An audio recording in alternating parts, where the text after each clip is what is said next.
everyone. Welcome back to the Grit Daily Like a Boss podcast. I'm your host, Loralyn Mears, and our guest today is a founder of one of the most successful social media companies. I mean, if you Google TSMA, you're going to see not one, not two, but over 200 just about five-star reviews. That's pretty impressive because a lot of people complain that their social media folks who do the work for them aren't getting it done. Not so, not in this case. We've got Ryan Walker, who's the founder of TSMA, here with us on the podcast today. Hey, Ryan. Hi, Loralyn. Thank you so much for having me. It's a pleasure to be here and appreciate you all taking the time to tune in. Well, we love what's going on. I mean, social media, maybe let's just start there. Tell us a little bit about the industry, what you've seen changed. I mean, everybody kind of talks about pre-pandemic and post-pandemic. What have you seen changed? What's different? Sure, absolutely. Great question. I think our industry, the social media world, has been impacted. I think it's been impacted, heavily in a way that e-commerce and the boom for businesses needing a new medium to go direct to their consumer base. When retail took a heavy hit, of course, in the last year and a half, 2020 and 2021, travel taking a heavy hit, anything that requires, of course, physical in-person activations just isn't performing. And that's a given. So the pivot for many entities at this time and for individuals is figuring out how to utilize a social media presence, often for the very first time. So we didn't really anticipate that coming into 2020. TSMA was an established firm and had been growing rapidly up until that point. Coming into 2020, our biggest intention, of course, was to support our staff, retain our employees, and to, try to continue business as usual, as much as possible. What we didn't anticipate is that there would be a large boom in interest in that pivot to e-commerce and social media. That high influx led to new departments being opened for the company. We're actually able to employ over a dozen people over the last year and a half, which was an amazing way that we were able to give back to the community. We put out hiring calls and still are to this day to our community regularly. Our social media took off, the education we provide there. And what I'm most personally proud of and what I've seen shift is the need for a virtual education medium, especially in this space. Not every individual in business has budget that they can set aside to work with a professional team to manage the social presence. So they need to learn how to do it. And we've seen a large influx in interest in just the educational component. So we built out a monthly industry series panel that's complimentary to anyone who attends. We lended our education to many different virtual conferences for Adobe, for Apple, for Good Daily here coming up. And that has been a really incredible way to give back to those that just want to learn. And so that's what we've really seen is a massive shift in the way people consume content, but also how businesses and individuals are using it and the desire for education in the space. Well, as someone who's taken a couple of your, those little, virtual workshops and say, hey, here's how you can improve your Instagram stories. I mean, I learned things about moving images around. I thought, dang, I'm not doing that. And so they've been terrific, really informative. It's great to see that there's an opportunity for so many people to learn from those. Absolutely. I mean, that's been the most fulfilling thing of the last couple of years here for us is we just see the impact that education can have. And from the very beginning with TSMA, which actually early on, the name was the Social Media Advantage. And now is the Social Media Agency as we've gotten to, the size and scope that we're at now. But in the beginning, it was about giving people the advantage in utilizing social media as a tool. This is early days of Instagram. Before Facebook acquired them, it was a Wild West territory for many marketers.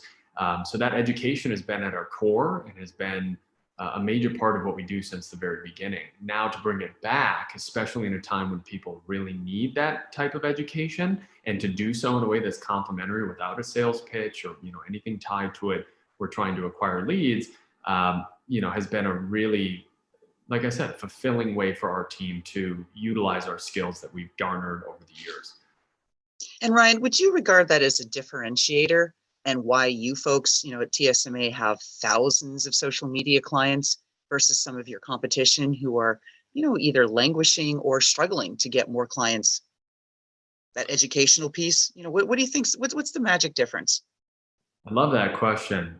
I would say our key differentiator is actually in our innovations in our infrastructure. And what I mean by that is, yes, the people always first. I mean, we are heart-centered, content-driven, heavily interface team that works directly with our clients in a very high touch point fashion. A lot of firms do that. So I wouldn't say that that's the differentiator that makes the difference. What we actually have been able to accomplish is finding a way to sustainably provide results for our clients that are not only emotional and allow for them to feel like their social presence is powerful, but actually have quantifiable results to the actions that we're taking. So, when we report, when we show our insights and analytic reports to especially our highest tier corporate clients and celebrities and individuals that are used to a high level of standard service, the numbers are impeccable. They're undeniable, and it's not only because of us, it's the collaboration we have with our client. Now, the differentiation point in that is our celebrity structure, the way in which we give back to the creator community and incentivize that community through regular monthly giveaways and payments that incentivize traffic to our clients. And we've utilized that influencer economy for a very long time before it was trendy to do so. And have now scaled that out into countries all around the world. We work heavily in South America and Europe and Asia, in the United States, of course, and Canada.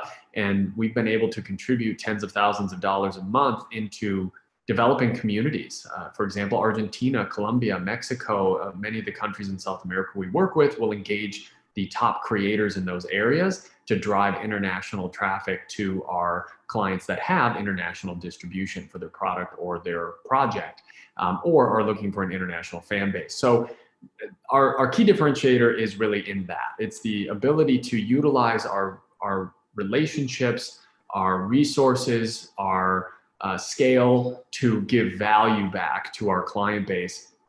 And a big part of that is how we actually deliver that value, which is the people. So I think it goes hand in hand, and education is wonderful. It's a powerful part of this entire system, not just for TSMA, but in general. There are a lot of educators educating on social media, on YouTube and various other platforms.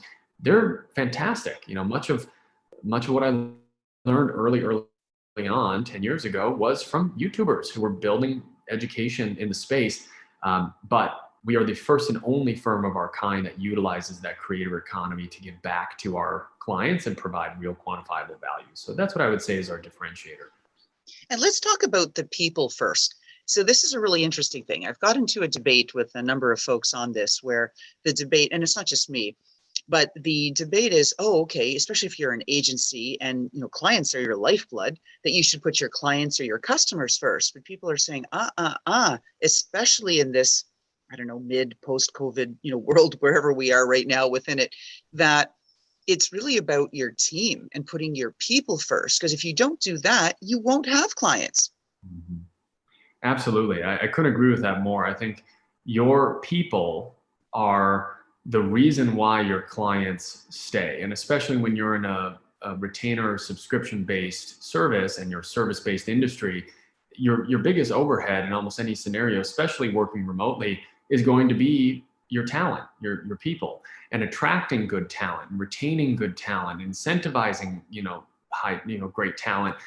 Oftentimes there are things we're doing for our clients that never make it to the executive team level, where we're making approvals on things like sending flowers for someone's birthday or watching someone's new TV show that they're starring in the entire season so that they have context on a client.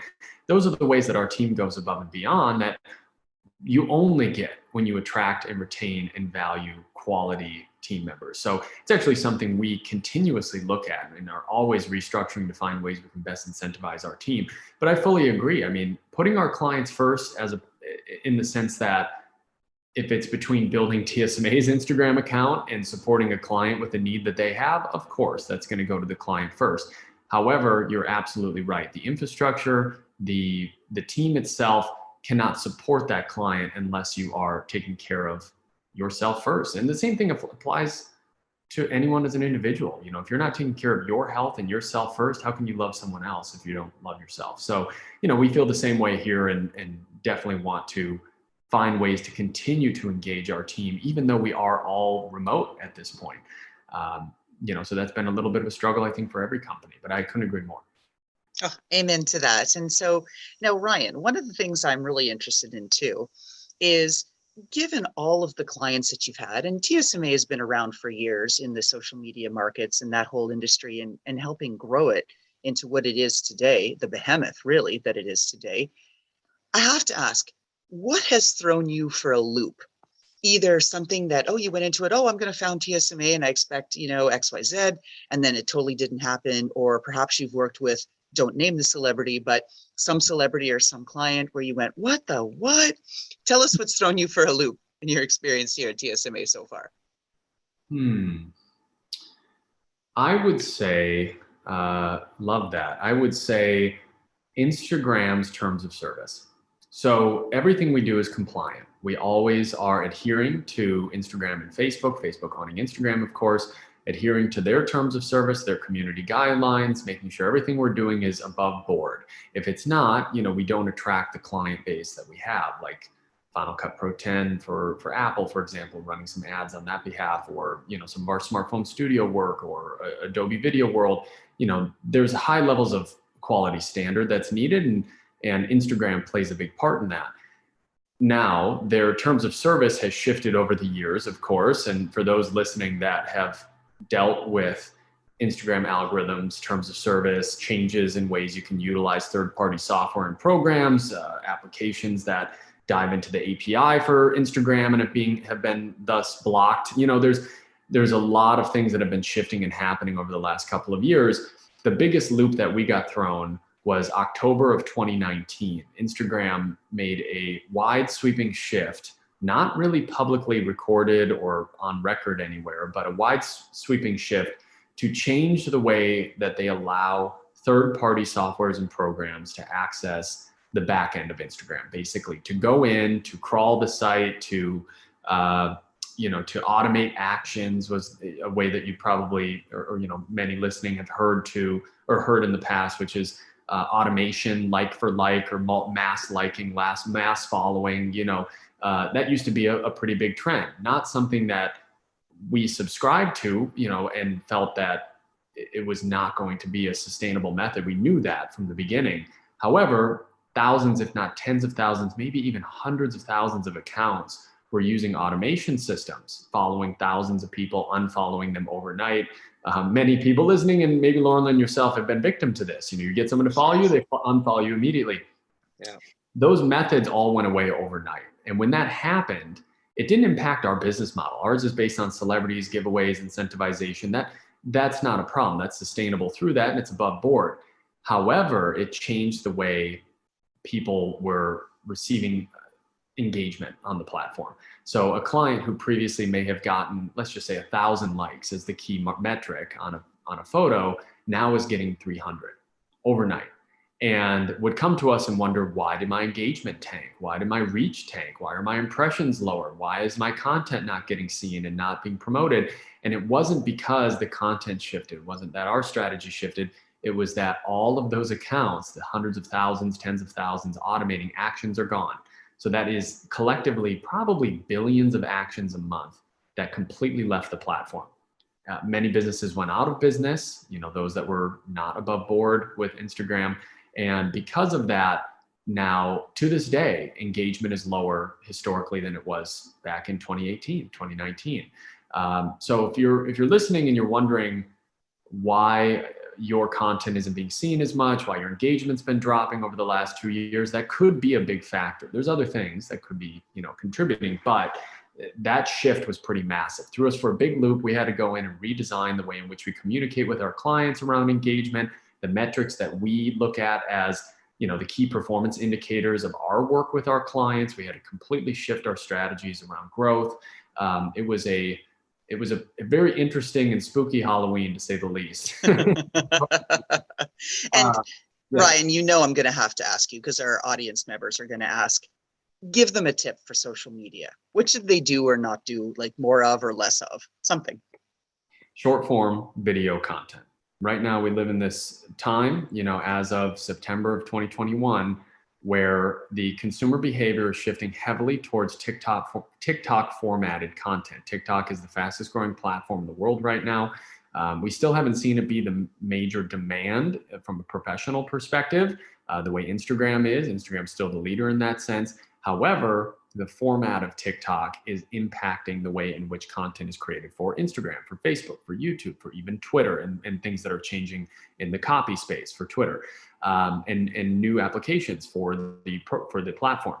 So my advice to any up and coming creator, anyone who's getting their account up and going, is to create real content, Instagram Reels, 16 to 30 seconds, short form, vertically shot, high resolution, quality content, layer over trending audio, so that it has a better chance to go viral, and just get it out as consistently as possible. You will see that those Reels, if you've never posted them before, will outperform any of your other posts, at least for the next, I would anticipate, 6 months. That's what we're advising our clients to do. That's what we're doing as a firm.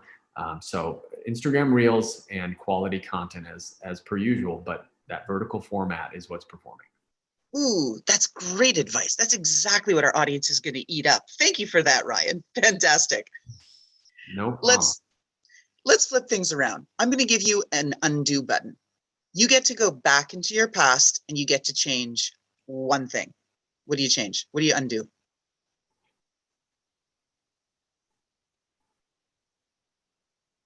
I would have made the switch to virtual and remote work earlier.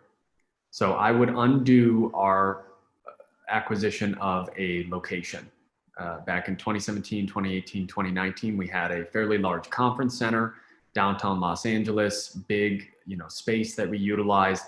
It was, lack of better terms, stressful, difficult to coordinate, hard to schedule. Everyone was driving hours a day in Los Angeles in traffic to get to the office. We were just unproductive. Well, not unproductive, but we were not as efficient as we are now. The remote work, digital, Zooms, podcasts, being able to provide value from your home for our firm specifically increased our efficiency exponentially. So I would have gone back in 2017, looking at that conference center and said, you know what? Why don't we convince our clients and everyone that remote is better and show them that it's better? I think that would have helped us scale and grow and build our team so much faster over the last couple of years. We're there now, so not the end of the world. It all's well that ends well, but that I would have shifted that back, 5-6 years ago. Got it. That's why I like to ask the question, right? I mean, everybody's trying to do their best. I mean, who knew, right? There'd be a pandemic. Who knew that traffic in LA would be that horrific? I mean, well, I guess maybe people knew about that, but you don't realize all of the impact until you pull it all together, right? Hindsight's 2020. We get that. Yeah, absolutely. Well, that's been the most impactful shift, I think, for our team. And, it's great to be able to provide value from the comfort of your home, and you finish work that day and you go spend time with your dog or your family. I mean, there's nothing like that. The traffic in LA is it can ruin your day. So, this is a much better solution. And yeah, I wish I could go back and wave the magic wand, but we are here. We're happy. Things are going well now. And yeah, like I said, all's well that ends well. There you go. And New Jersey, actually, earlier this year, received the dubious distinction of taking over as the worst traffic in the country. The whole Newark corridor. It's a little horrific driving through there. But let's wrap this up. Let's bring it home. Last question, a little bit fun, a little bit silly. It's all about your shoe style. And so if we looked into your closet and there was one pair of shoes that really would speak to our listeners about your personality, what is that pair of shoes? Tell us about it. Oh, what a great question. Thank you. So I have a pair of black shoes dress shoes that I had worn all the way back early stages. Now we don't have enough time to get into the really nitty gritty of starting this company, but I built it from fundamental homelessness. I was working in the events world and bartending and, doing catering and, doing the Hollywood hustle, as many do, the gig economy back, way back before even Uber and Lyft. I was hustling. Those black shoes were Armani shoes that I got at an outlet store with my family 10 years, 12 years ago, 14 years ago. And I figured, well, these would be good for work. And I ended up wearing those exact black shoes all the way through the catering days, bartending, all the way through my first consultations that I did with clients at coffee shops for TSMA back when the name didn't even exist, all the way through my sessions and seminars for SAG-AFTRA, Television Academy, casting networks. As they got bigger and bigger, I wore the same shoes. And then all the way through, still to this day, they're the only black dress shoes that I own. And you would think they're destroyed. I've kept them in perfect condition, polish them, keep them in a certain spot in the closet. Something about that just feels like, those were the shoes I was wearing when major career shifts happened for me and the people that I care about. And it's like that, walk a mile in my shoes kind of situation. I just always felt like I should keep those, even if they are ragged and torn one day, because they're a memory of what it was like to walk miles down the street, couldn't find parking because I couldn't afford the valet at a coffee shop, to do my first sets of consultations on social media for people in LA who are just giving me a shot. There's nothing like that. You can buy any Louis Vuitton shoe in the world, but it's not going to have that same kind of history that, maybe only I know is there, but that's enough for me. So what a wonderful question. And I still have them to this day and still will wear them. If you see me in person, look for the black shoes. You'll need to do a social post on this. You realize, right? On Instagram, you're going to have to say, these are my hustle shoes. These have defined who I am. I love that question so much. I've never thought about it and never been asked it before. So I think you've just inspired a post. I absolutely agree. I'll tag you in it. Hey, excellent. Thanks for that. So with that, I want to thank the audience members for listening here, and definitely Ryan Walker, the founder of TSMA, the social media agency, for just getting it done and giving us fabulous tips on how to grow our social media presence, and reminding us that not every company starts off being super fabulous and famous and successful. You got to do a lot of hustling to get there. Thank you, Ryan. Thank you, Loralyn. This was wonderful. I appreciate it. And how about that fantastic intro by Touch Circle?